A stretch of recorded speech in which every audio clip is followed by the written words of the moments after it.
श्री गणेशाय नमः। नमस्कार दोस्तों, ये राशिफल चंद्र राशि पर आधारित है। चंद्रमा मन का कारक है।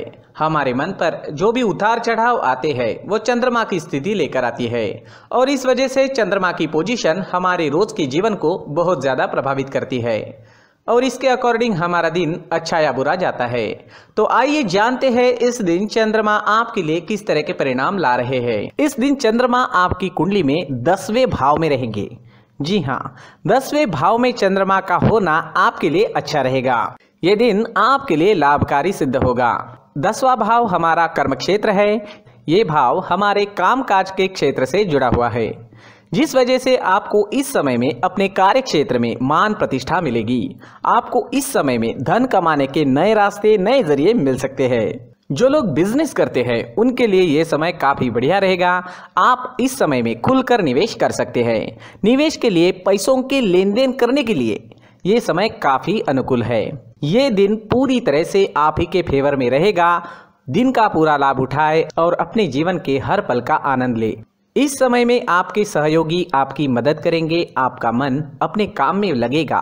अच्छे कामों की वजह से आपको प्रशंसा भी मिल सकती है। हालांकि इस समय में काम का प्रेशर आप पर ज़्यादा रहेगा। शरीर में थोड़ी सुस्ती भी कामों की वजह से आ सकती है, लेकिन दिन के अंत में आपके कामों का फल आपको अवश्य मिलेगा। जो लोग नौकरी ढूंढ रहे हैं उनके लिए समय शुभ है। प्रयास करें, आपको अच्छी जॉब मिल सकती है। कार्य क्षेत्र में चंद्रमा के होने का मतलब ही यही है कि कोई भी खाली नहीं रहेगा, सबको काम मिलेगा। कर्मों का फल इस समय में मिलता ही है। 10वें भाव में चंद्रमा चौथे स्थान पर दृष्टि डाल रहे हैं। इस वजह से आपको सुखों की प्राप्ति भी होगी। इस समय में आप भूमि या वाहन ले सकते हैं। आपके घर में साज सजावट का या जरूरत का नया सामान भी इस समय में आ सकता है। जो सामान काफी दिनों से लेने की आप सोच रहे थे वो आप इस दिन ले पाओगे। इस समय में आपको आपकी माता का सुख भी मिलेगा। इस समय में आपके ससुराल पक्ष से भी आपको धन लाभ होने की संभावना रहेगी। जो लोग राजनीति में हैं उन लोगों को इस समय में खास तौर पर फायदा होने वाला है।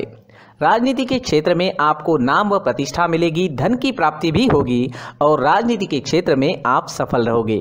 अगर स्टूडेंट्स की बात करें तो स्टूडेंट्स के लिए भी ये समय बेहतरीन रहेगा। पढ़ाई में पूरी तरह से मन लगेगा। अपने फ्यूचर के बारे में फैसला लेने के लिए, अपने फ्यूचर की प्लानिंग करने के लिए ये समय सही है। इस समय में आपकी वाणी में मिठास रहेगी। लोग आपसे प्रभावित होंगे। इस समय में आप प्रसन्न रहोगे, खुश रहोगे, पॉजिटिव सोच से आगे बढ़ोगे। इस समय में आपको पारिवारिक सुख की प्राप्ति होगी। परिवार के साथ खुशियां मनाने के लिए ये समय अच्छा रहेगा।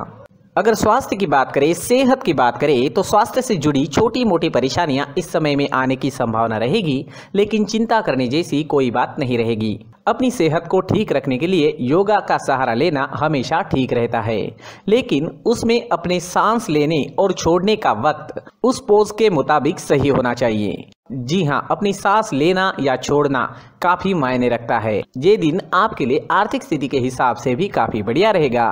विदेश से धन कमाने के मौके भी इस समय में आपको मिलेंगे। कुल मिलाकर ये दिन बहुत अच्छा जाएगा, बहुत अच्छा साबित होने वाला है। दोस्तों, ये राशिफल चंद्र राशि पर आधारित है। कभी कभी हमारी पर्सनल कुंडली में बाकी ग्रहों की पोजीशन कुछ इस तरह की होती है कि आपके राशिफल परिणाम में बदलाव दिख सकता है। इसलिए राशिफल को एक मार्गदर्शन के तौर पर लिया जाए तो ज्यादा अच्छा रहेगा। दोस्तों, सभी राशि के लोगों के लिए जीवन में आगे बढ़ने के लिए कुछ जरूरी बातें वीडियो में आगे बताई गई है, तो वीडियो आगे जरूर देखें। नमस्कार दोस्तों, व्यक्ति को अपने जीवन में सफल होने के लिए मेहनत के साथ साथ भाग्य का साथ होना भी बहुत ही आवश्यक होता है। अगर व्यक्ति का भाग्य उसका साथ देता है तो कम मेहनत में ही अधिक सफलता प्राप्त होती है। परंतु कई बार ऐसा देखा गया है कि व्यक्ति के जीवन में कई ऐसी घटनाएं घटित होती है जिसकी वजह से उसको बहुत सारी परेशानियों का सामना करना पड़ता है और इस स्थिति में व्यक्ति को बिल्कुल भी समझ नहीं आता कि ऐसा क्यों हो रहा है।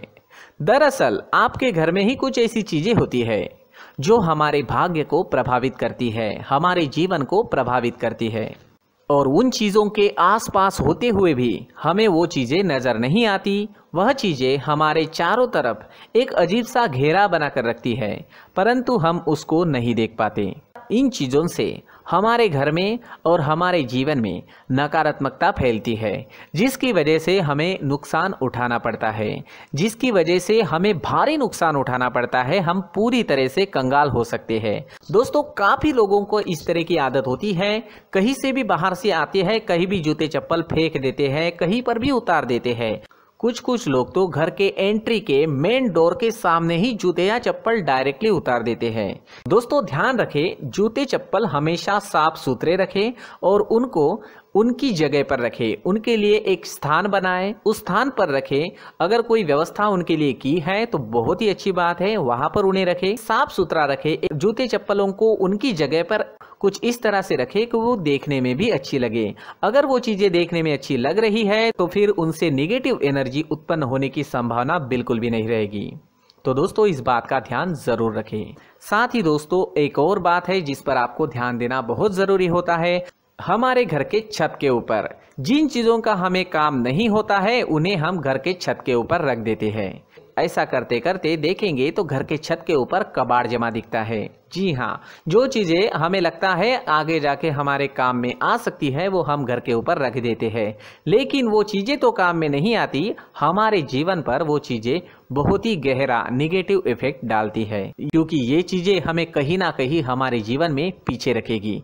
इस वजह से घर के छत को पूरी तरह से साफ रखें, पूरी तरह से साफ सुथरा रखें, क्लीन रखें।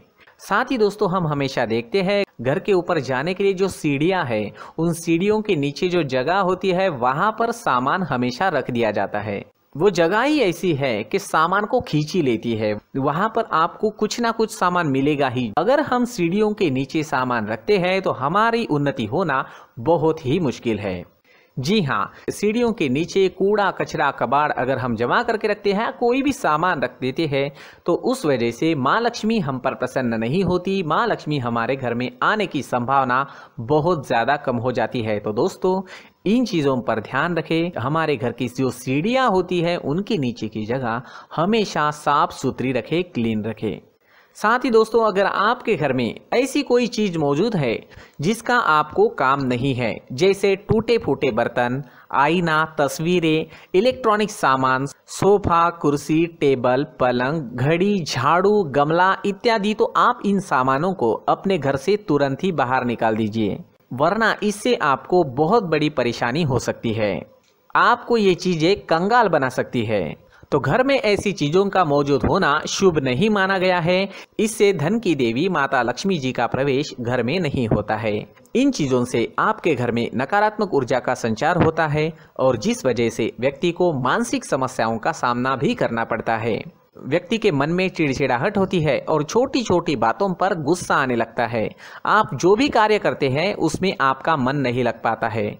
इस व्यक्ति का जीवन घर में मौजूद इन चीज़ों की वजह से अंधकार में डूबने लगता है। इसलिए आपको घर में बिना काम की चीज़ें, कूड़ा कचरा नहीं रखना है। दोस्तों, एक और ख़ास बात है, हमारे घर में मकड़ी का अगर जाला है तो वो बिल्कुल भी शुभ नहीं है। जी हाँ, वो अशुभ माना जाता है। घर में मकड़ी का जाला होना अशुभ है। इससे आपके अच्छे दिन भी बुरे दिनों में बदल सकते हैं, क्योंकि मकड़ी अपना जाल शिकार को फंसाने के लिए बनाती है। और अगर आपके घर में मकड़ी का जाला है तो इससे घर में नकारात्मक ऊर्जा का प्रभाव अधिक बनता है और वास्तुशास्त्र के अनुसार इससे सकारात्मक ऊर्जा का नाश होना शुरू हो जाता है। दोस्तों, मुख्य द्वार भी हमेशा साफ सुथरा रखें। मुख्य द्वार को हमेशा सजाया जाता है, क्योंकि मुख्य द्वार से ही हमारे घर में लक्ष्मी का प्रवेश होता है। तो मुख्य द्वार को साफ सुथरा रखें और सजा कर रखें तो बहुत अच्छा रहेगा। इससे मानसिक रोग और घर की परेशानियां दूर हो जाएगी, धन की कोई कमी नहीं रहेगी और इसके साथ साथ आय के नए स्रोत भी खुलने लगेंगे। इसी के साथ और कुछ चीज़ें हैं, जैसे टूटी फूटी जो भगवान की मूर्तियां होती है वो हमारे घर में नहीं रखनी चाहिए। साथ ही जो भगवान के पुराने फोटो है जो जमा करके रखे हुए होते हैं, तो दोस्तों वो चीज़ें नहीं रखनी चाहिए। जो भगवान के फोटो या भगवान की मूर्तियाँ जो घर के मंदिर में हैं, बस वहाँ तक सीमित है। अगर आपके घर के शोकेस में भी वो मूर्तियाँ रखी है, कुछ फोटो रखे थे, उन्हें भी साफ करते रहना चाहिए। जिन चीज़ों को हम मेंटेन नहीं कर पाते, साफ नहीं रख पाते, उन चीज़ों को घर से हटा देना ही आपके लिए अच्छा रहेगा। साथ ही दोस्तों कुछ तस्वीरें हैं, जैसे डूबते नाव की तस्वीर या फिर झगड़े की तस्वीर या फिर कुछ ऐसी तस्वीरें होती है जो देखते ही हमें समझ में आ जाता है कि ये तस्वीर निगेटिविटी दर्शा रही है। इस तरह की तस्वीर भी आपको आपके घर में नहीं रखनी है। जी हाँ, इस तरह की तस्वीर लगाने से भी हमारे जीवन में उसी तरह की घटनाएं घटित होना शुरू हो जाता है। हर एक चीज़ हमारे घर की हम पर प्रभाव डाल रही है, तो इन चीज़ों को ध्यान में आपको रखना होगा। तो दोस्तों कुछ ऐसे छोटे मोटे बदलाव करके हम हमारे जीवन में खुशियाँ ला सकते हैं, तरक्की ला सकते हैं, धन ला सकते हैं, माँ लक्ष्मी जी का प्रवेश हमारे घर में हो सकता है। तो इन चीज़ों को ज़रूर आजमाएं। इस तरह के बदलाव आप आपके घर में ज़रूर करें। धन्यवाद।